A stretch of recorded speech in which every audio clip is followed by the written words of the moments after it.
Okay, so this is probably a tough thing to talk about. I mentioned the whirlwind that first couple months was.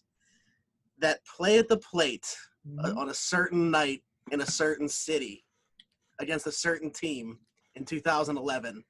Um, it's the 19th inning. You're playing the Atlanta Braves, who we know have the historical thing with the Pirates as well, going all the way back to that series in 1992. Mhm. And that play at the plate happens. I mean, what's going through your mind right then, but also to expand on that once you get back in the clubhouse? So, I mean, to be honest, I always, and I don't say this lightly, I always thought about my pitchers first. So the first thing that actually went through my mind was, man, Daniel McCutcheon just got the loss in Mm, this game, and he was not even supposed to pitch. The guy had his turfs on for the game, complete day off, shut down.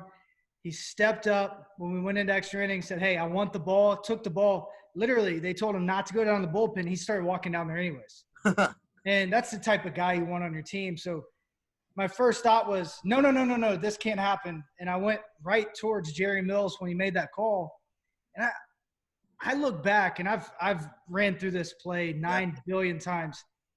And I had umpires tell me, "Hey, you should have really hit him hard to let him know you tagged." And I was like, that's not the way you play the game.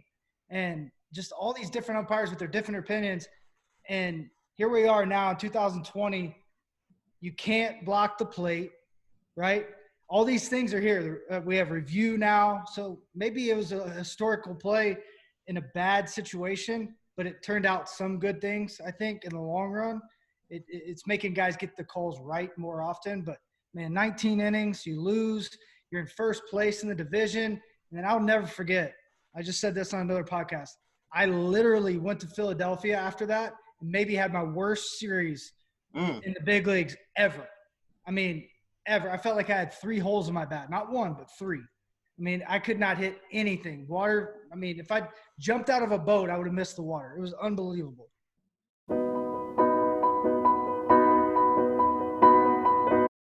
Dude, and I'll forever be grateful. But I'll tell you a fun story about when I got traded. I was actually in the grocery store. I got traded and actually put back all my groceries. I'm in the minor leagues and I'm getting my groceries, actually rescan them through, take them back, put them back on the shelf, and bounce and head to Pittsburgh for the next day. Wow. But yeah, it's just that kind of wild thing. You never expect something like that to happen until it actually does.